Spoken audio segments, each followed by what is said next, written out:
and where you are connecting from, maybe an employer's name and the city or the region that you're connecting from, so we can all see where we are located around the mitten. Just a little bit of housekeeping. At the end of this webinar, we will be sharing a link to our webinar survey form. You'll need to copy that, paste it into your browser, and complete the webinar survey in order to receive 1 credit of continuing education that you can then upload into your profile in the MiCHWA registry. After you complete the webinar survey, please give us about 1 week to get those certificates out to you. We've been having quite a few well-attended webinars lately, so we do have a lot of certificates to make. So thank you very much for your patience. And again, that link will be added towards the end of the webinar, a little bit closer to 12 o'clock. Today we have a special guest recording from Dr. Kwame Francis, who is a doctor in the Metro Detroit area. He will be introduced to you by Bomani Gray, who is a CHW who works at the Detroit Health Department. We'll get started in just about a minute. Can we unmute Bomani, please? Hello, good morning. Sorry, that was me. Better to be muted than unmuted and not know it. That is true. So thank you, Portia, for introducing me. And once again, my name is Bomani Gray. I'm with the Detroit Health Department. I live in Detroit and I also work in Detroit. I want to also thank MiCHWA for allowing me and developing with the support of MiCHWA to develop this male group. And I'm always the biggest thing in conversations that I have with males is, are you going to get the shot? It doesn't even have a name to it now. It's just the shot. So I have got used to, I used to think it was tequila or something like that, but now it's medical terms. So, and I wanted to make sure that we inform not only Black males, but all males, and give them the information possible, much as information possible. And I want to thank Kwame Francis for putting this together. I should say Dr. Kwame Francis. And he's also my personal doctor too. So I thought he would be great to bring on. So without any other things from me, I think we should just jump into the video now, or should we wait for a few minutes for people come? So it is currently 11:04. I think this might be a good time to plug the CHW male group on Facebook just for a second. All right. So yes, as I stated, and I'm not technical savvy, so Nia or Portia, please help me out with this. We just started a male Facebook page. I want to say about 2 months ago, maybe a little longer than that, with the help of Nicole, Nia, and also Portia, trying to give us a space where males can come together and have conversations about different issues all around the Michigan area. And also, I would love to hear from males outside of Detroit to see some of the challenges that's happening all around Michigan. So we're plugging at maybe about 20 now, or maybe a little bit more than people participating on the Facebook. And I also want to say it is a male group, but women are also allowed to join into that group, because we also understand the voice for women, and we want to be able to be inclusive in somewhat. But we do have the space that male can come together and talk about male issues. And this is one of the issues that we have been talking about, was the vaccine, whether you want to get it or not get it. And it also has divided houses that I have seen. It's one of those political talks that everybody wants to avoid. And I just want to make sure that we get the correct information to the people so you can make an informed decision. Okay, great. Thank you, Bomani. Nicole has shared the links to both of the Facebook groups in the chat if you'd like to cut and paste those. One of them is just our regular CHW networking group. The other one is the male group. If you would like to join the male CHW Facebook group, please send me an email. I've included my email in the chat. It's pfisher@michwa.org. We have to send you an invitation to that. It is a private hidden Facebook group. And now I will ask Nia to begin playing the presentation.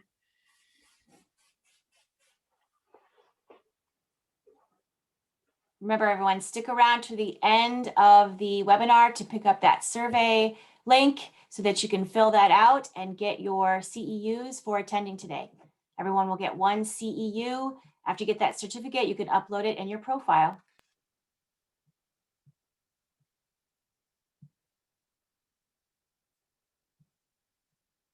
Hello, everybody. I'm Kwame Francis. I've been a physician for over a decade now, and I love to teach. You know, I work in a teaching institution. I'm on the faculty of 3 different medical schools, but my title of honor, my favorite title, is Skinny Boy from Antigua. So I've promised a vaccine talk for a long time now, and thanks for those who've been patient. And so we're going to jump right into it. The target audience are individuals who just desire to learn more about vaccines. So if you've had questions, if you want to learn more about vaccines, this is the talk for you. Also, minorities. So I'm Black. I don't really consider myself a minority, but people understand what it means when you say minority. So I use the term. I don't particularly like it. I don't like terms like third world country. I'm from Antigua. I don't think Antigua is a third world country. It's an amazing, Antigua and Barbuda is an amazing country. Also for individuals of the faith community, a lot of times there's a lot of clash between faith and science, and I do not believe that faith and science are mutually exclusive. Amen? I really do believe that, science is not big enough to capture all of God, but it does give us an insight into his workings. So I use science in my everyday work. So financial disclosures, I don't work for any of the pharmaceutical companies. This presentation is for free. And so I gain nothing financially by doing this presentation. So I'm really doing this because I realize that there's a lot of people who, there's a lot of misinformation, a lot of mistrust and things like that. So I just wanted to come and give some information so people can decide, for themselves. So there's no financial incentive for me doing this. The goals of this presentation is to provide an overview of how vaccines work, to provide information to assist individuals in making an informed decision regarding vaccinations. So the goal is not to convince you to get vaccines, whether it's a COVID vaccine or any other vaccine, but it's simply to provide you with information so that hearing the information, you can decipher through it for yourself and decide whether or not vaccines are something you want to do for yourself or your family. All right, so overview. So the first thing we're going to address is how viruses work. After that, we're going to talk about how natural immunity works. Thirdly, we're going to talk about how vaccines work. And then finally, we'll go into frequently asked questions. So a little bit of background. I think it's important for people to know, why am I doing these presentations and what gives me the ability to be able to talk to you about this? Well, so that at the beginning of the pandemic, sometime last year, there was researchers that reached out to myself and other Black physicians. And the question was simply, help us to enroll more Black or African American individuals into studies for COVID vaccines. And so there is consultation among, minority groups, and there was myself and several other, Black physicians from, different specialties, OBGYN, internal medicine. I'm a family physician. And so when we had researchers on the phone, we actually asked hard questions. I brought up things like, the Tuskegee Experiment, and say, people will not be experimented on. And so you should know that there are hard questions that are being asked when it comes to research. And there are Black and minority people, involved in these informational settings as well. Next, we are having this talk because there is systemic distrust, for government and formal institutions. If the government said the vaccines are okay, and everyone went and got them, we wouldn't necessarily need this presentation, but you can go to Google, or you can read various websites, and you can get any type of information that you would like to get, right? Some information is good, some is bad. Sometimes you come away more confused than anything else. And so there's a distrust with what information we get, just from reading different things. So it's important that we have this discussion as well. Also, the Tuskegee Experiment, it is not something that's hidden, that Black and minority individuals have been, mistreated, has been, murdered, has been, all types of things that actually happen to our people. And so when it comes to, not trusting government, not trusting pharmaceutical companies, some of those concerns are well founded. And so you had the Tuskegee Experiment that started in 1932, I believe, in Alabama. And what it was, they were trying to see what happens with syphilis. And at the beginning of the study, it was cool. It was about 600 black men that were included in the study. And what they did, they said, let's see what happens with syphilis if it goes untreated. In the beginning, it started out fine. But what happened when they had a treatment for syphilis, they withheld the treatment from these 600 black men. And, syphilis, it progressed from primary to secondary, tertiary syphilis, and even neurosyphilis. And syphilis is deadly and causes, just severe issues on the body. And so people remember those things. And so when you bring a vaccine and you say, let's inject it into someone, people are not, especially, black people, we are not open, always to get that.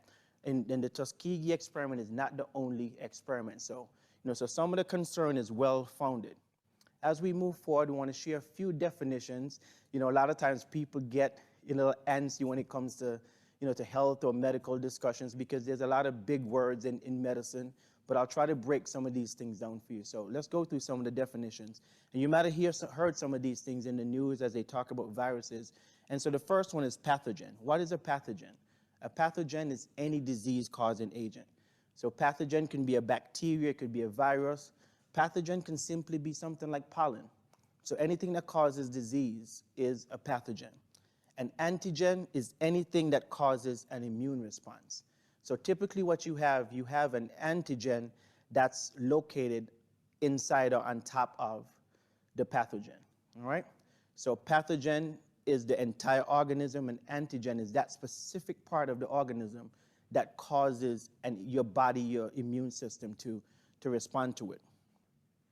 Antibody. So what is an antibody? You hear people talk about antibody. Antibody is proteins that your immune system produce to protect against infection. So antibodies are naturally part of your immune system. It's like your body's army, your body's defense system. Those are antibodies. And then the term virulence, virulence. You hear that there's different virulent strains of COVID-19. And so virulence means the ease of infection and or the severity.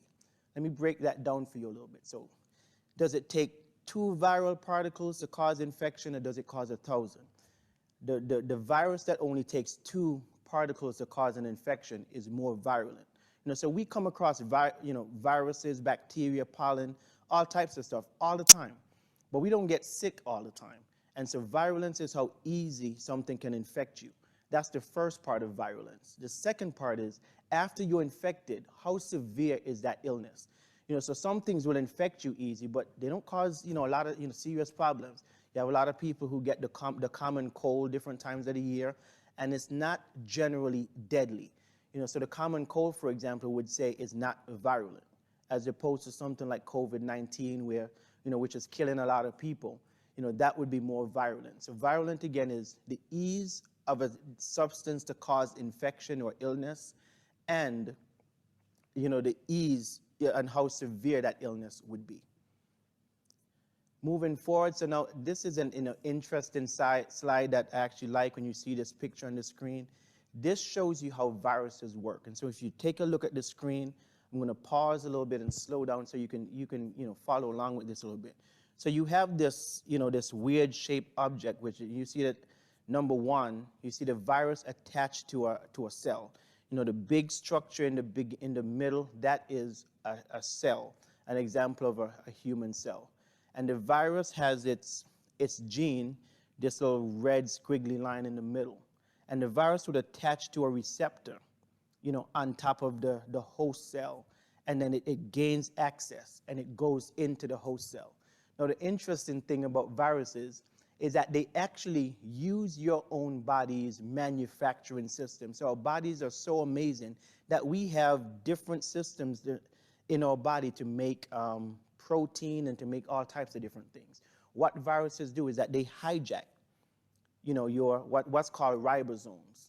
Ribosomes are like the factory of our bodies. The viruses hijack our ribosomes, and they encode their genetic information into those ribosomes, so now the ribosomes can make more virus.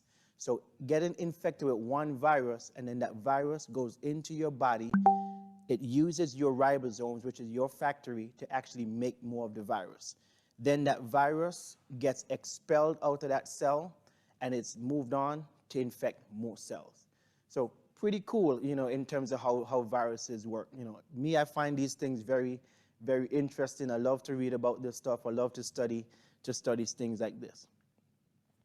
All right, so you should also know when you have viruses, pollen, bacteria, anything that affects you, you have a God-given immunity, a natural immune system. And your immune system is broken down into two different sections. You have an innate or inborn immune system that protects you against anything. It's not specialized, it's just strong, big, and bulky. It's like somebody that's just smashes stuff. Anything attacks you, your innate system, it responds right away.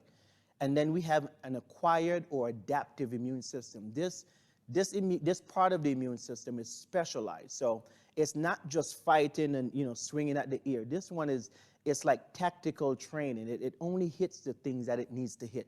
But this type of immunity, it takes time. Your body has to get trained and develop over time. It's acquired or adaptive immunity. To go a little bit deeper into it, so innate immunity is your first line of immune response. It relies on mechanisms that already exist within your body. The acquired immunity is adaptive, which means it's your second line of response. All right? So it relies on mechanisms that adapt after the infection. It's handled by T cells and B lymphocytes. And one cell determines one antigenic determinant. So it needs to be primed. It needs to see something, learn it, develop something, and respond specifically to it. Another way to look at it, if we look at it in a diagram type of standpoint, you have your immune response, immunity, it responds rapidly. And so you have what's called macrophages, dendritic cells, and do you know that we have natural killer cells? So our immune systems are so cool that God literally created us with natural killer cells. We have natural killer cells that anything that attacks us, it primes our immune system to go ahead and to respond to it. Second half is your adaptive immunity, which is slow. It responds over days to about a week or so. And the adaptive or acquired immunity, it takes into account T cells, which trigger B cells trigger plasma cells, and the plasma cells make antibodies. And so we already defined antibodies a little bit earlier, right? So antibodies are your body's army. They defend you from any type of attack. So you might have heard in the news where, somebody have antibodies towards COVID, or antibodies towards such and such an infection.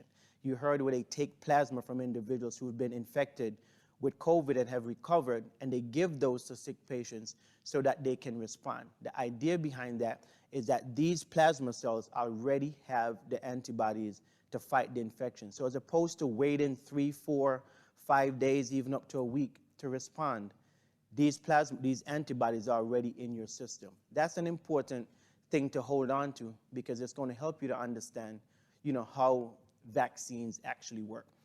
But even before you get to vaccines, notice that you have this built-in immunity, and a lot of people don't necessarily want to take time, to pay attention to their own immune system. So things that can boost your immune system. So things like eating healthy, fresh fruits and vegetables, things like getting decent rest, things like living a stress-free lifestyle, things like exercise, things like getting fresh air and going for a walk. Those things are free, right? And a lot of people won't market those things because they won't make any money off of it. But we can do things to boost our God-given immunity, that will keep us healthy, keep us strong, protect us against infections, protect us against pathogens, and protect us from all those things. An interesting note that I realized a few years ago, one of the countries in the world with the highest number of centurions per capita is Dominica. So big up to all my Dominican friends. The island of Dominica has the highest number of people who've lived to 100 per capita of almost anywhere in the world.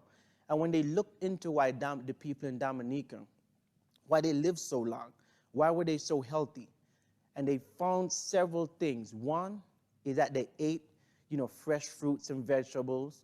We know that Dominica is really good for its vegetation, and people do a lot of farming in Dominica. So their diet was really important. Number two, the people in Dominica, they walk everywhere.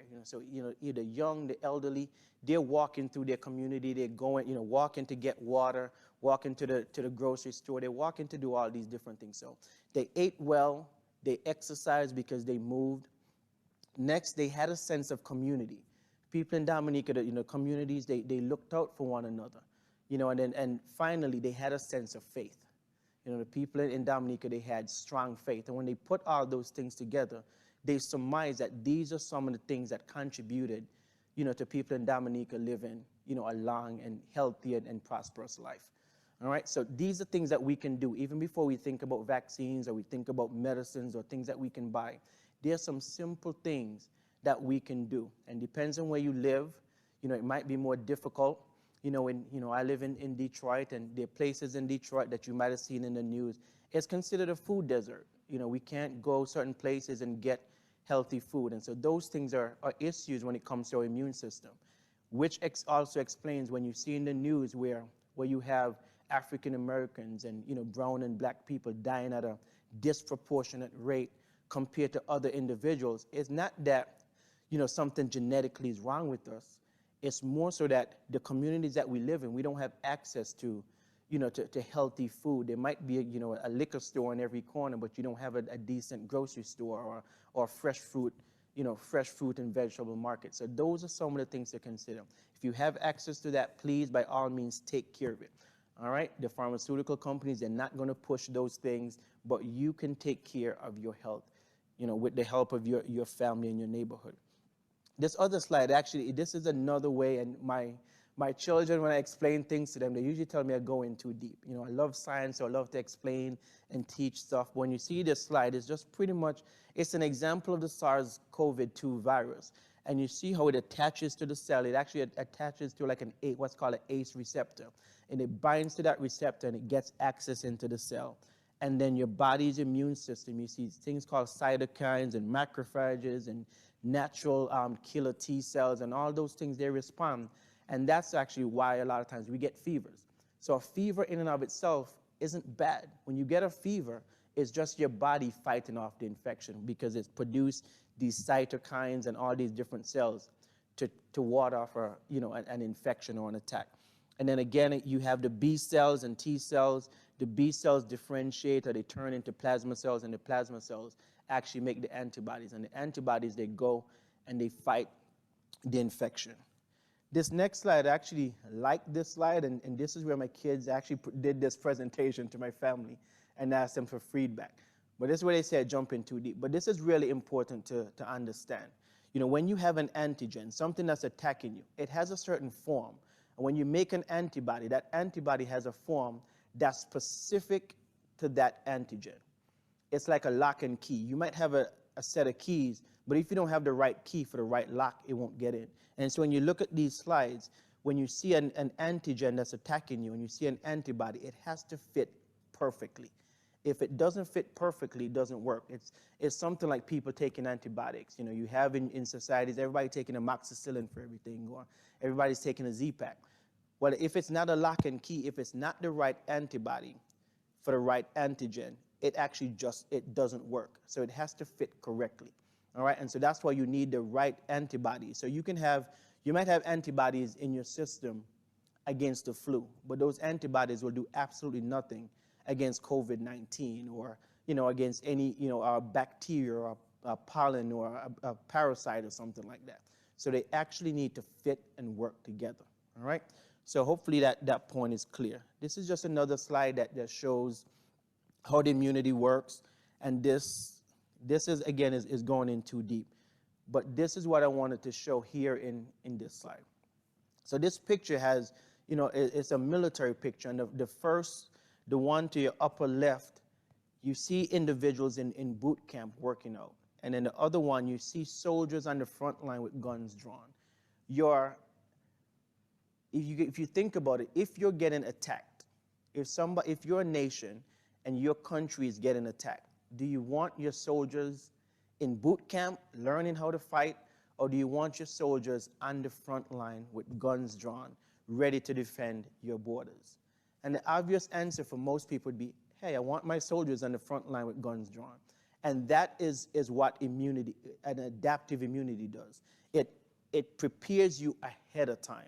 And so vaccines, in a way, they prepare your immune system ahead of time. It's not like trying to figure it out, no, you're infected, what do I do? All right? So hopefully that is clear.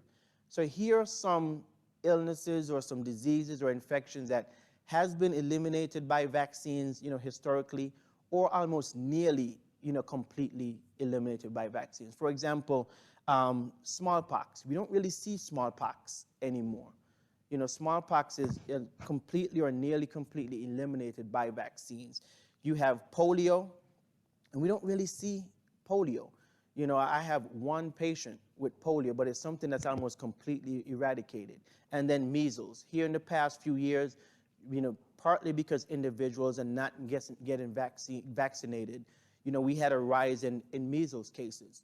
But for the most part, in communities where there's vaccination, there's little to no cases of measles. So this is a history of how vaccines have actually helped to eradicate or nearly eradicate some illnesses.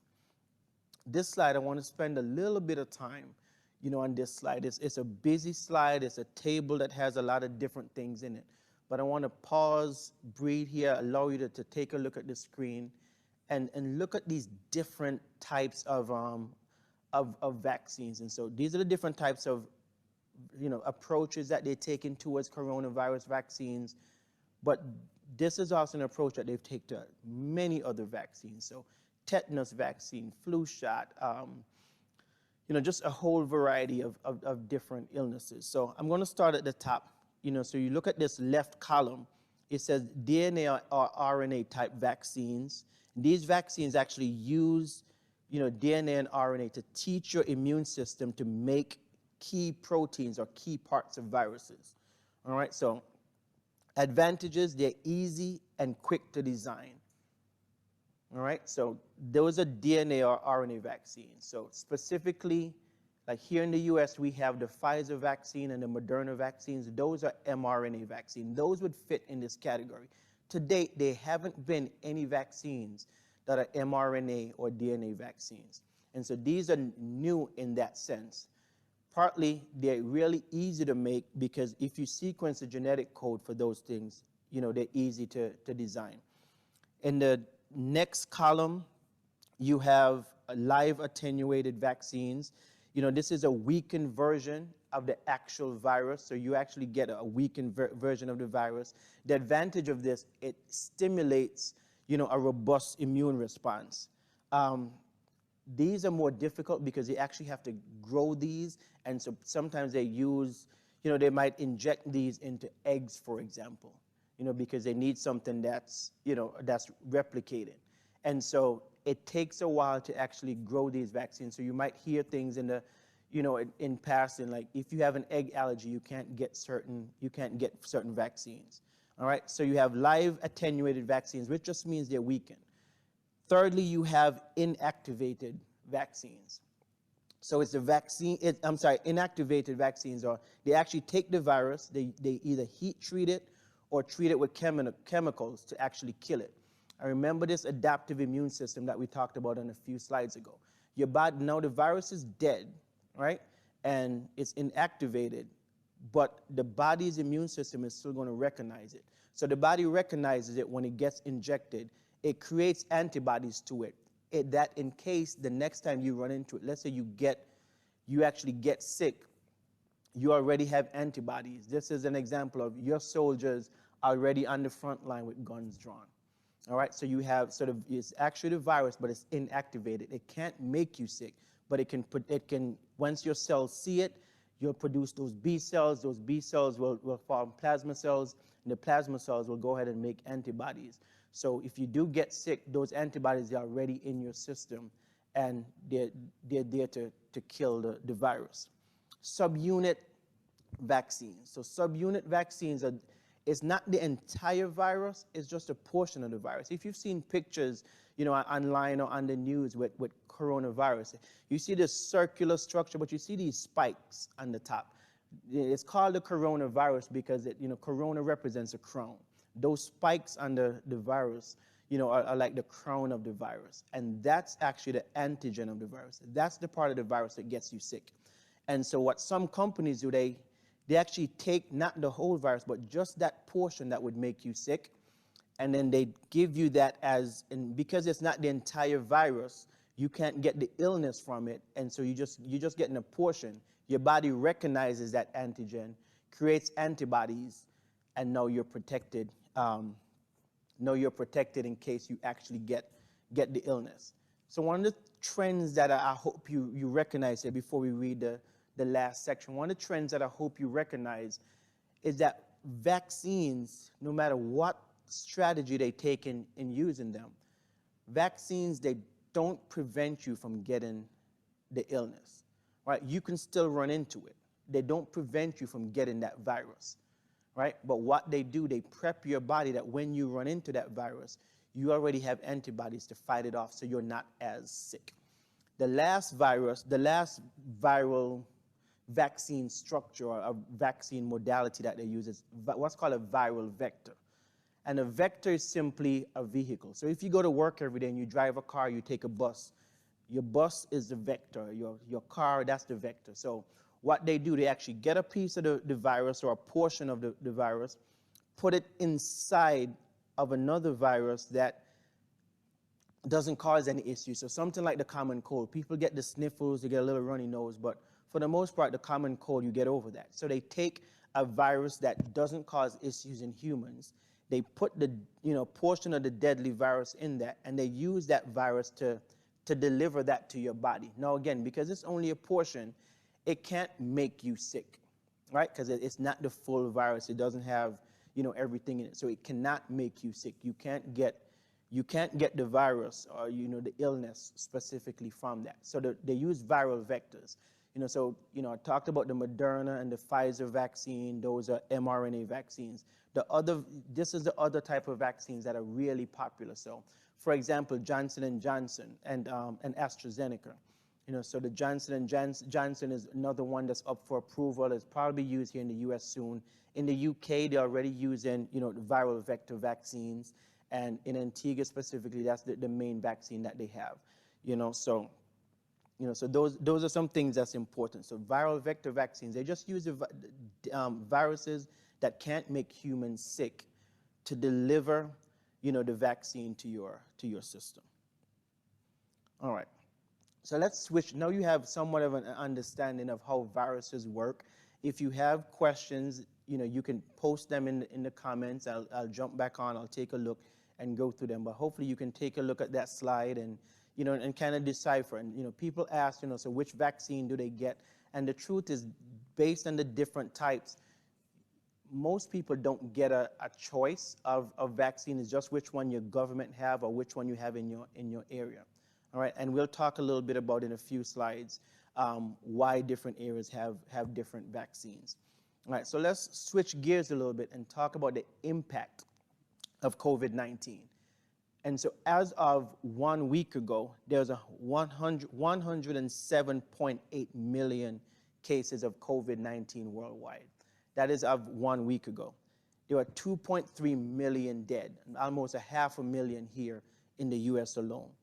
Then you have, things that you can't necessarily number. You have social isolation, so people who are not seeing family and friends, people who are dealing with loneliness. And as a result of the social isolation, people who are dealing with mental health challenges, so anxiety and depression and, all those things right now at an all-time high.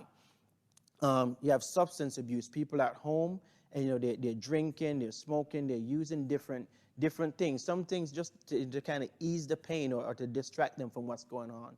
You have people who have overdosed. You know, I've heard stories of individuals who have overdosed just in the midst of this pandemic. And those are not things that you can, you know, put a number on. These are actual lives and families that are being, you know, that are being touched, people's lives that are being destroyed as, you know, as a result of this pandemic. And so for all those people who are, you know, who have lost loved ones, I personally know several individuals, you know, who have passed away from COVID, several individuals who you know, who have issues, have been in the hospital in the full gown and, you know, full PPE.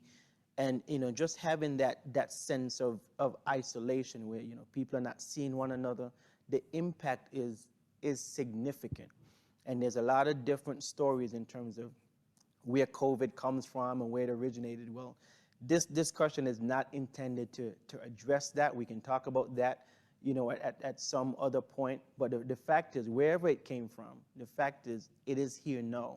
And the impact that it has, it's real. And so, you know, our hearts and our prayers go to all those who have lost loved ones, you know, for all those who are feeling the impact, people who have, you know, lost jobs. You have entire economies that are, you know, that are crippled, economies that are completely shut down just from the impact of this virus. And it also shows us how much we are a global community. You know, so something that started in Wuhan, China, you know, there's very few places across the globe that it has not touched, you know, in a significant way. And so, you know, our prayers and our thoughts, you know, are with all of those who are, you know, not the least, but have, you know, have lost job and lost wages and things like that, you know, lost businesses, you know, people at restaurants and things like that who have, you know, who've pretty much lost their life investment. And for those who have actually lost their lives, you know, there are people, like I said, over 100, you know, 2.3 million people who would have been alive today had it not been just for this one thing. You know, so the impact is real, and the impact is felt in communities, you know, throughout the world. So let's talk about the main type of COVID vaccines in a little bit of detail. And so you have on this slide, you have the Pfizer and Moderna vaccine, and you have some similarities between the two. And so we'll start there. In terms of the Pfizer and Moderna vaccines, they're both 2-dose vaccines given, and they're both about 95% efficacious. You know, on the slide it says effective, and there's really a difference between being efficacious and being effective. You know, being efficacious means it's tested in a controlled environment. Being effective means how is it really in real life with real people who are doing different things and different family structures and different health problems and all of that. You know, but overall they're found to be about 95% efficacious. All right? Differences. The Pfizer vaccine needs to be stored at negative 95 degrees Fahrenheit. Negative 94 degrees Fahrenheit. So pretty cold temperatures. All right? The Moderna vaccine needs to be stored at negative 4 degrees Fahrenheit. Still pretty cold. So for these two vaccines, the temperature and their storage and transportation and all of those things preclude, you know, some areas actually having these vaccines, because just they don't have, you know, the capacity to cool them, to store them for where they need to be. The Pfizer vaccine was only tested in individuals 16 years and above, you know, so tested in individuals 16 and above. The Moderna vaccine, it was tested in individuals 18 and above. So you can't give the Pfizer vaccine to individuals who are less than 16, and you can't give the Moderna vaccine to individuals less than 18, just because, not that we don't know if it's safe, but it just hasn't been tested, so we don't know, right? So for the kids, at this point, kids can't be vaccinated because it wasn't tested. And again, they're both mRNA vaccines, all right? And this slide might be a little bit difficult to see, but people ask me this question all the time, you know, so Kwame, what is in these vaccines? What am I actually getting? And so this slide, it shows the active the ingredients actually in the Pfizer and Moderna vaccine. So the first ingredient is mRNA. It actually has, mRNA is a genetic code, you know, for that spike protein, that crown that you see, and COVID. So what happens when you get the injection, when you get the vaccine, you're not getting anything but a piece of genetic code for the virus. It uses it just like when we showed that slide with how virus replicate. It takes that mRNA, that genetic code, it uses the ribosomes and it actually makes more. And so your body will see it, it'll produce antibodies to it, and now you'll be protected. You know, and as the company said, about 95% efficacy rate. So it has mRNA. The second thing, it has a bunch of different lipids. And in simple terms, lipids are like fats. They're like cholesterol, and cholesterol is actually one of the things in them. And the reason they have lipids, and you have several, 1, 2, 3, 4 different lipids that are, or 4 different fats that are in it. And the reason is the mRNA by itself is not stable. It needs to be protected. And so the lipids is like it's like an outer shell to protect it during delivery. All right. And then finally, they have some salts, sugars, and buffers. So there's potassium chloride. You know, there's a potassium phosphate, sodium chloride, and sodium phosphate, and there's sucrose. So there's a little bit of sugar as well. All right.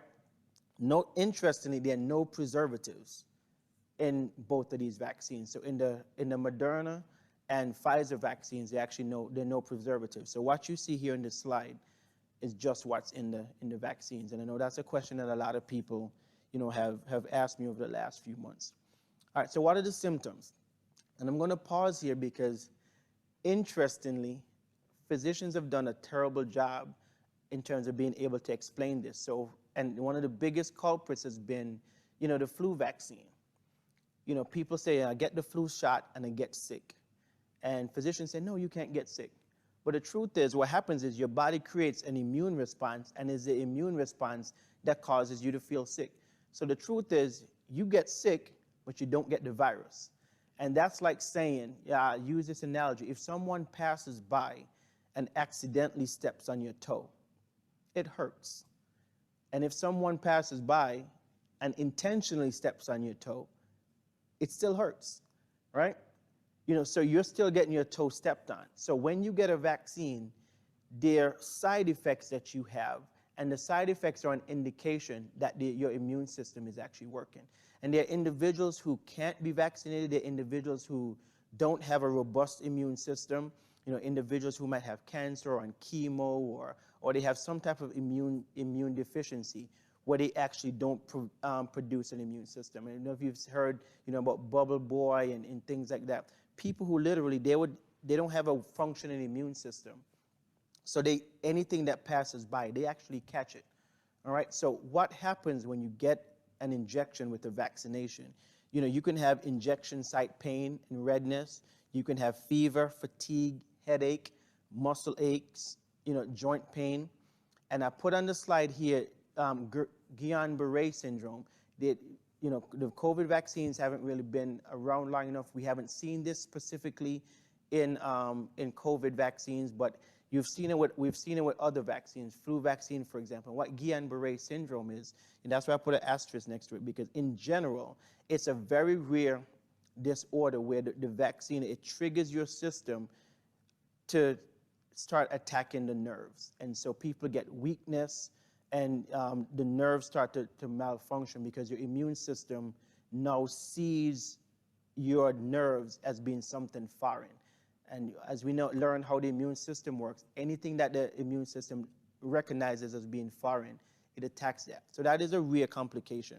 You know, in full disclosure, I'll say I did get the Pfizer vaccine. The first shot, soreness in my arm for about 2 days.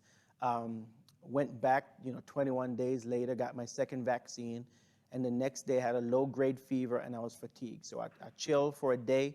The next day, I was fine. All right, so that is in full disclosure. So yes, you can have these side effects, and the side effects are an indication that the vaccine is actually working. So I'm saying, if you get the vaccine, you know, please do plan, you know, have a day or so of downtime where you don't have a busy schedule, you know, where you can take it easy.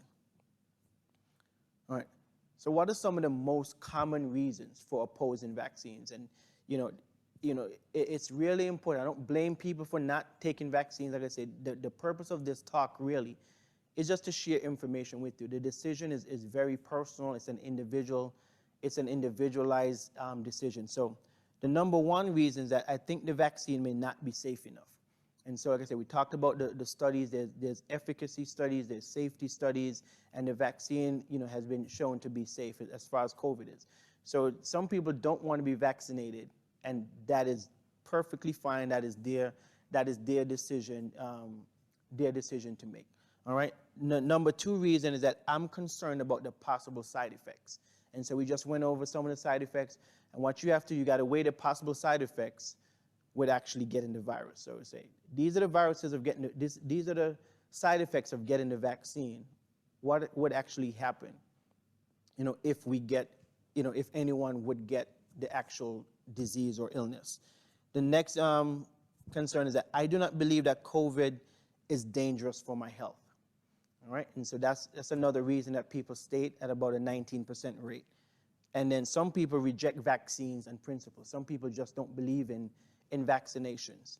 And then finally, it is best to let nature take its course. About 8% of individuals say, you know what, yeah, if I get it, I get it. just let things happen the way that it is. And so, when you talk to people about vaccines and say, I don't believe in vaccinations, you really have to have a conversation as to, because everyone who don't want to get vaccinated, they don't all fall in the same category. All right? All right, and then this next slide here deals with a really big issue. All right, so you'll see a timeline, a vaccine timeline on your screen here, and what you generally have. For typical vaccine production, it's about a decade. It's about 10 years to produce a vaccine. This vaccine, these vaccines that we have, for COVID-19, they were created, honestly, in less than a year. So should people be concerned? Yes, you should be concerned. Should people have questions? Yes, you should have questions. But let me explain to you, what happens. So usually with vaccine production, there's this research and preclinical phase, and then you have several clinical phases. And then they got to build factories and manufacture all these vaccines. But it's a sequential, stepwise process. We do research, we do preclinical studies, then we do, phase 1, then phase 2 trials, and these things are stepwise sequential processes. Well, what happened with COVID-19 vaccine production? They actually didn't really skip the steps, as opposed to doing them one after another. They overlapped them. So they actually did a whole bunch of the steps all at the same time. Why were they able to do this? Well, think about why somebody who's making a vaccine, for example, would want to do things stepwise. First of all, if step 1 doesn't work, I'm not going to invest money into step 2, and I'm definitely not going to invest money into producing a vaccine that might not work. Because we're in a pandemic, and things happen different in a pandemic than in regular day-to-day life. Because we're in the midst of a global pandemic, what happened, you had all these resources poured in from governments that, that would fund this research. So really the companies had really no limits in terms of financial incentive to go ahead with production. So they were doing these things all at the same time. So they didn't really skip steps, as you can see here.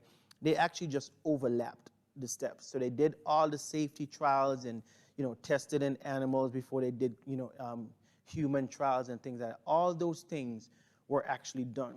Another thing that's interesting that actually caused particularly the Pfizer and Moderna vaccines to be developed so quickly is because they're mRNA vaccines, right? So they're not the virus themselves. They don't need to be grown. And we have, SARS viruses around before. We had, the actual SARS virus that we had a few years ago, and we had MERS. And so there were people who actually sequencing, these genes a long time ago. So it was pretty easy because there was so much of the virus around. It was pretty easy to sequence the genetic information for these viruses to make the mRNA vaccine. So hopefully that answers your question as to why is it, develop these vaccines in less than a year as opposed to the typical 10 years. All right. You might have heard this in the news as well. A lot of people talk about herd immunity. So if you look at this slide, the blue individuals are the individuals who are not sick and they're not immunized, and the yellow people are the immunized and healthy people. The red people are those people who are sick.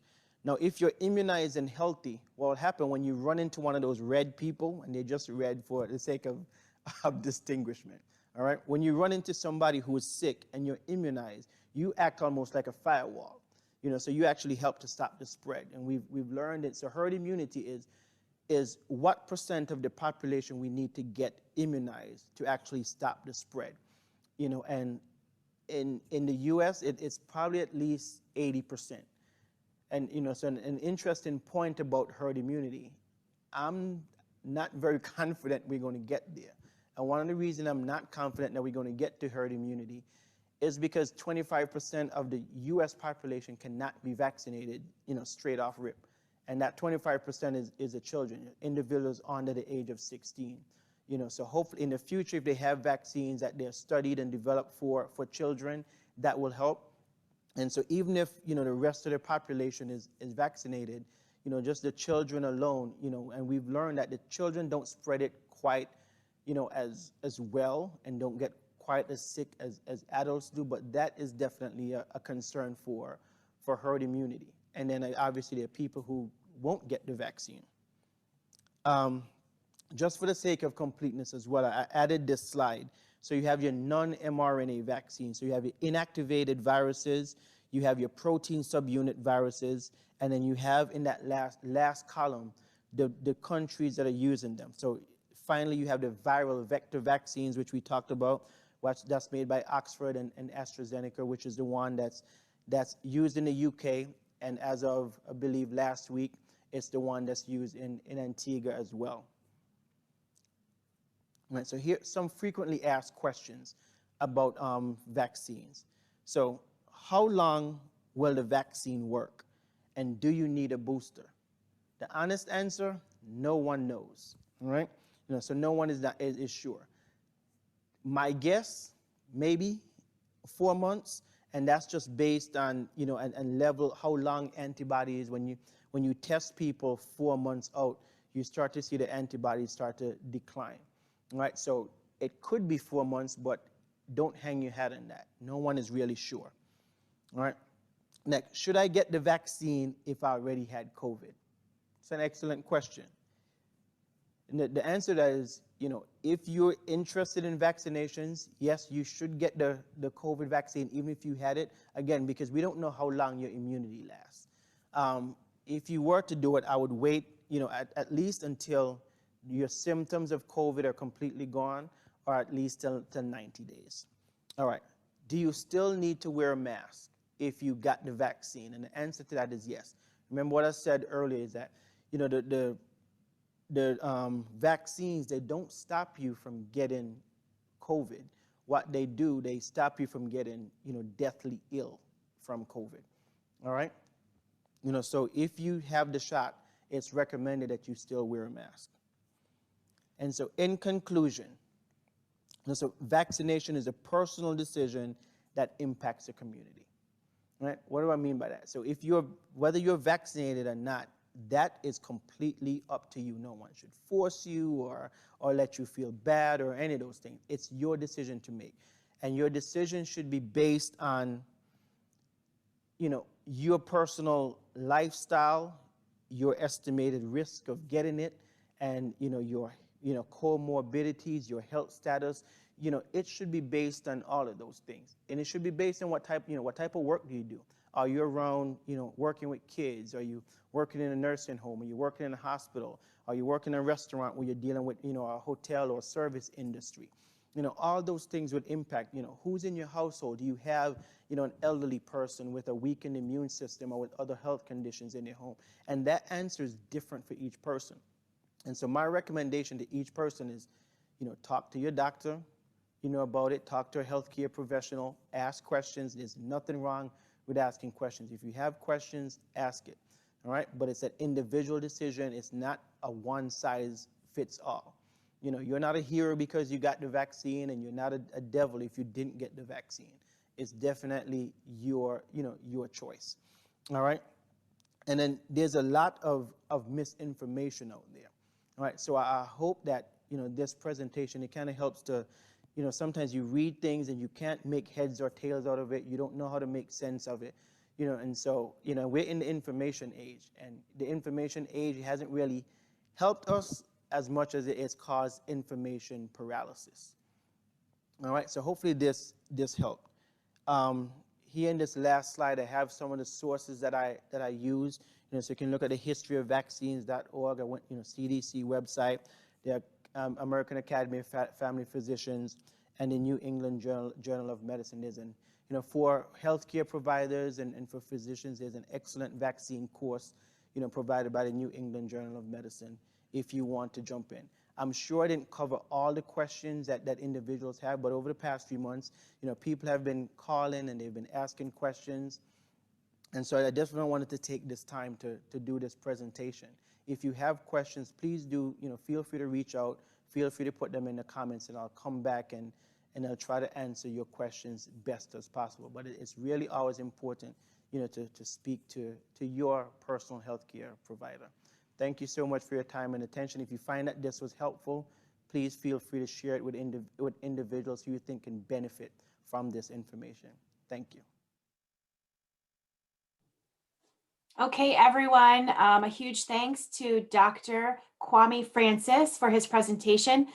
He's going to be joining us right at 12 o'clock. For those of you who need to log out, the webinar was supposed to be from 11 to 12. You'll still receive your full credits. Don't forget to fill out that webinar survey. If you have any questions in particular for a Black male perspective as a CHW on the front lines for Bomani Gray, who works as a CHW at the Detroit Health Department, you can put that in the chat. We can ask Bomani now. We can either read it to him or we can have you unmuted so you can ask him yourself. Otherwise, if you have questions for Dr. Francis himself, you can add those to the chat as well, and we can read those to him, or you can pop on to the webinar when he joins us. So I would just like to thank Bomani Gray for setting this up with his personal physician. We know Dr. Francis can't join until 12, but I don't know if there is anyone busier on the planet than a doctor during a pandemic. So we're happy to have him when he does join in. And if anyone has any questions now for us at MiCHWA about the CEU process, about the webinar survey, or any questions for Bomani, you can ask us now.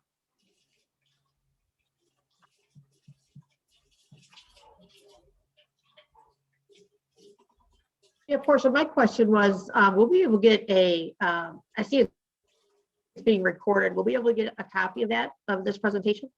Great question. Yes, absolutely. So there's two ways that you can watch a recorded presentation.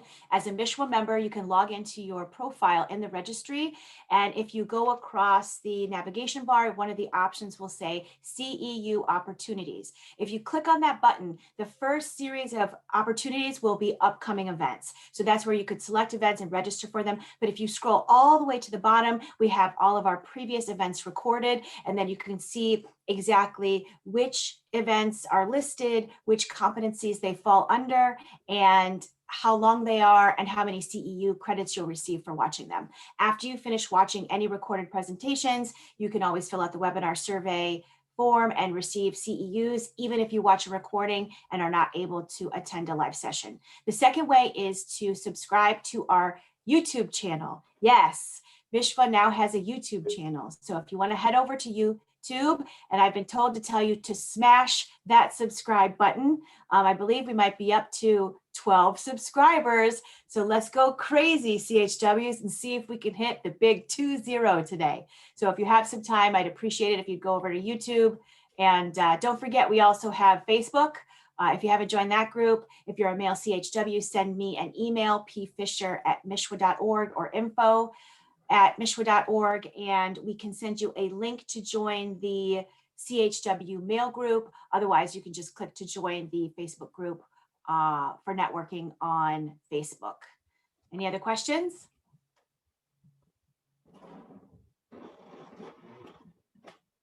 Bomani, have you seen Dr. Francis? I'm looking now. I don't see him. Are you talking about face-to-face or online? Yeah, I'm sorry. either one. Nia, do you have the ability I don't to see the him. waiting room? I'm not. Yeah, there's no one in the waiting room right now. Okay, Yeah. so it's 12 o'clock.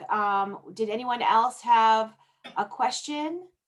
And again, remember, you are not obligated to stay on the call for the Q&A. If you have to go, we are very respectful of your time. We are also very respectful of Dr. Francis's time, so you will receive full credit for the webinar. If you do need to duck out now, it's absolutely not a problem. Yeah, and for the record, I just sent him a text. I know he did say that he was with the patient, so he may be trying to run to find a spot to set up in or As he should be. That's Right. exactly what he should be So, doing. yeah. So, I just want to add what you were saying. I think the challenge for me was just males in general. And most of the time I do see a lot of Black males because that's my interaction. And even in my small circle of friends, they were saying they were not going to do it. And sometimes those arguments got heated in between basketball games where I had to walk out because it's so much information out there. And some of the things that they were saying just blew my mind. I was not aware because, as I stated in the beginning, I'm not a social butterfly. So when they were telling me nanochips was being planted in you, they were, all kinds of things. And I was like, what the? So I just thought it was this format to just kind of invite them to it and have some other doctor, because I have heard that doctors lie too, and the institution is against us. And I think Dr. Francis kind of captured that in the beginning. And those are all real biases that the Black community have, and they're real in the mind of most people that I come in contact with. And one thing I do want to try to do, or I try to do, is respect people boundaries and what they believe in. And then I didn't even know that the church plays such a big piece in that too. So the religion in which they believe in and what they hear from their pastors. So it's a lot that, and I'm only speaking for my comment. Oh, Nia just said Dr. Francis is here. So thank you. I was running out of things to say there. So I'll turn the floor over to him. Great job. Great job, Bomani. Hello, a big, huge welcome to Dr. Kwame Francis. Thank you so much for joining us. We just watched your presentation. Everyone had a really informative session, and we do have a few questions for you if you would like to answer them. Yes, excellent. Yeah, it was definitely a pleasure. And sorry I couldn't be here for the entire meeting. I just finished up with my last patient for the morning, and I have a full session in the afternoon. So I'm just getting I'm sure you do. And we are so, it's not a problem at all. We are so grateful that you made this time for us. System are you affiliated with in Detroit? Ascension St. John. So we have 2 offices in St. Clair Shores, and then I actually see patients in the hospital at St. John at Maross. Okay, great. The next question is, when you are referring to genetic code in your presentation, does it mean that it's actually altering our genetics?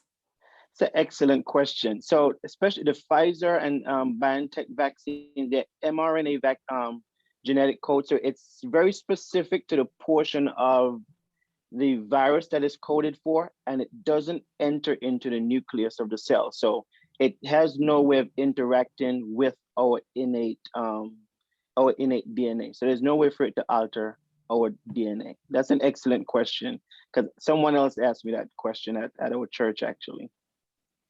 Okay, great. Was there anyone else who had a question for Dr. Francis? You can hit the raise hand button. Go ahead, Bomani. No, I was just going to say Rhonda had her hand up. So Rhonda, if you can unmute yourself and ask your question.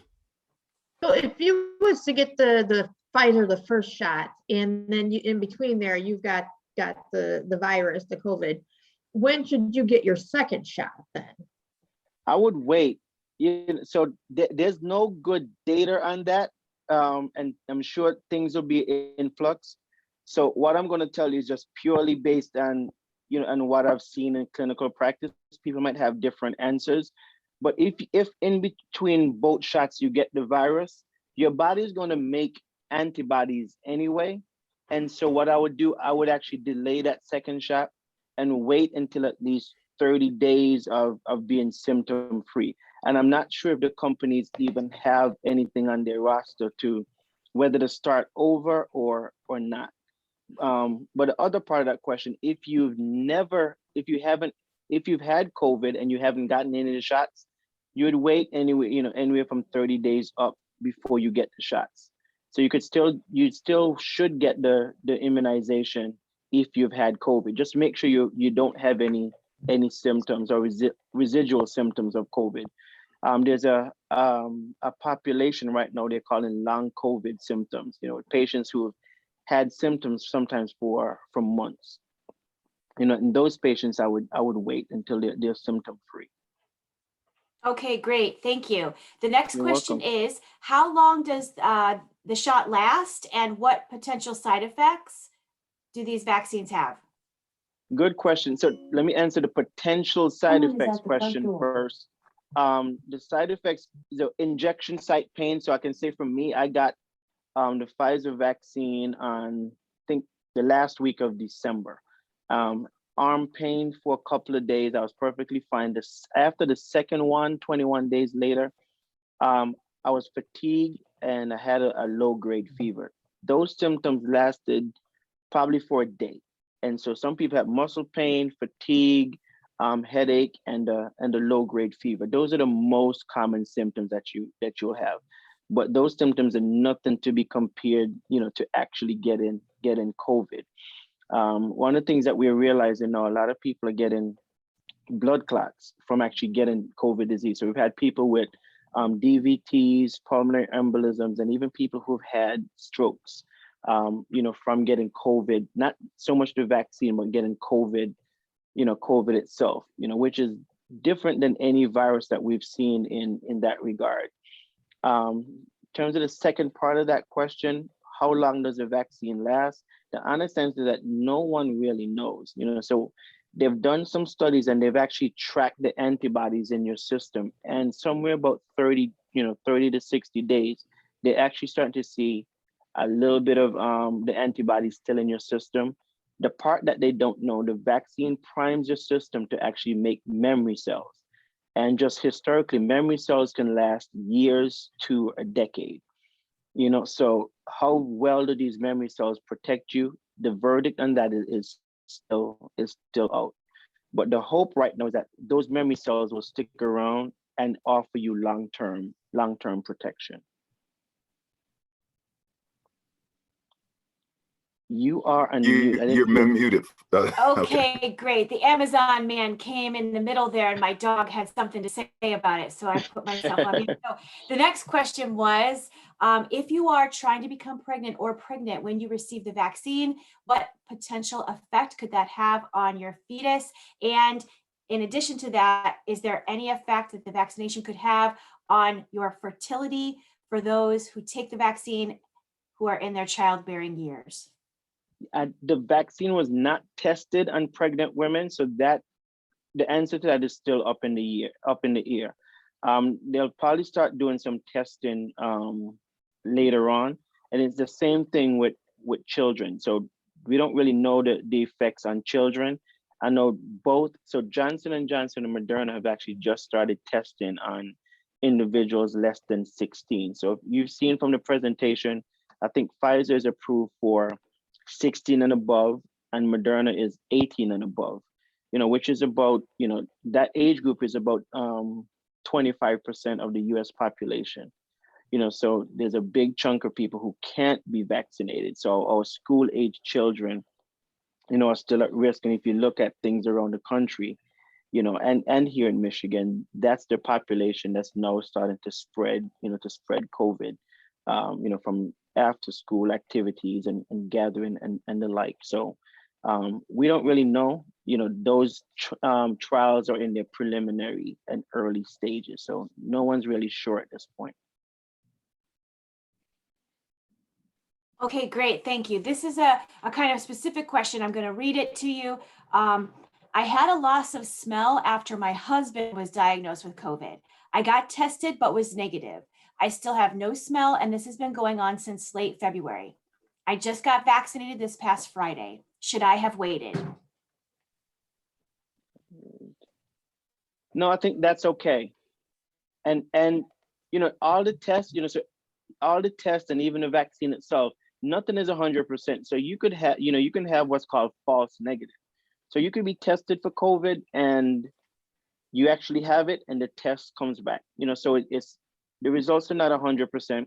If you have the symptoms and have exposures, you should act as if you actually have COVID, no matter what the test says, and follow the same guidelines as if you had COVID. So February to now, we're in April. I think that's a decent amount of time. So I think you're okay to actually go ahead and get that vaccine. Okay, great. Are there any additional questions for Dr. Kwame Francis or Bomani Gray? Hi, While we- I have a question. Hi. So Dr. Francis, I seen last night on CNN that there was a Johnson & Johnson clinic that had to shut down due to adverse effects, like quite a few. How do you think moving forward that vaccination will affect, I guess, really us moving forward with even people trying to get that vaccine? Yeah, so and I'll even add to that. So that's a great question. Even in Europe, there's been some issues with the AstraZeneca vaccine, which is the main vaccine used worldwide. And with even those risks, what you find is, and this is something that each individual have to weigh on, on a personal basis. So you got to think, what's your risk of running into COVID and getting severe symptoms from COVID? And what's your risk of whatever potential side effects, that they might be from it?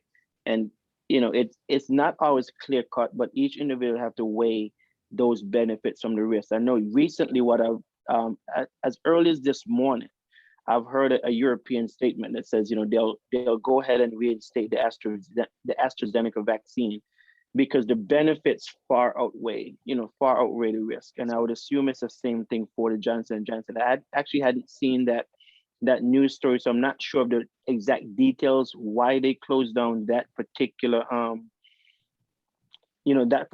factory. Actually, there might be some issues with the manufacturing, and I think it might be California. It's like they're losing 90% of their Johnson & Johnson production because of, it's not so much an issue with the vaccine itself. I think it was the production process for that batch. Yeah, I actually did see that. So they're using 90%. They're losing 90% of their capacity for the Johnson & Johnson because there was just some type of issue with the production process for those vaccines. And so they want to make sure that they get the production process back on streamline where it needs to be. Okay, great. One final, oh, did you have more, Camille? I just had one for Bomani, Sure. really quick. I know you spoke about like your friends, your Black male friends who really don't want the vaccine or not getting the vaccine. How do you navigate that? Because like my husband is Black and he's not feeling it at all. Yeah, I think that's the hardest part to do because if you got a divided home, I think it brings on tension in the house. So what I do is give them information, or I will direct it to Dr. Francis has it on YouTube. I'll direct them that way and just open and keep the conversation going. Because like Dr. Francis say, I'm not judging you on which way to go, right? But I guess in my household, I just try to hold the standard to just say, we can still be friends, but I just choose not to have you kind of like in my intimate circle because we don't know and I don't know. And none of us have the answer. And I hopefully, if it's a friend of mine, we keep talking and we just talk about it and hopefully get to the point where they make a very informed decision that best suited for them and their family. Thank you for the question. Okay, great. Thanks, Camille. All right, everybody, we are out of time for today. We want to thank Bomani Dr. Kwame Francis for their participation in our webinar. I have pasted the webinar link one more time in the chat. So for those of you who have not yet filled it out, go ahead and copy and paste that link in, fill out that webinar survey so that you can get your continuing education credits. Also keep an eye on the Eventbrite page. We can be followed. So there's a follow button there that you can click, and then you'll get an update every time that we have another webinar coming up. We want to thank Bomani and Dr. Francis for their time and Dr. Francis for his presentation. Yep. I want to thank all of you for your time as well. Thank you, Dr. Francis.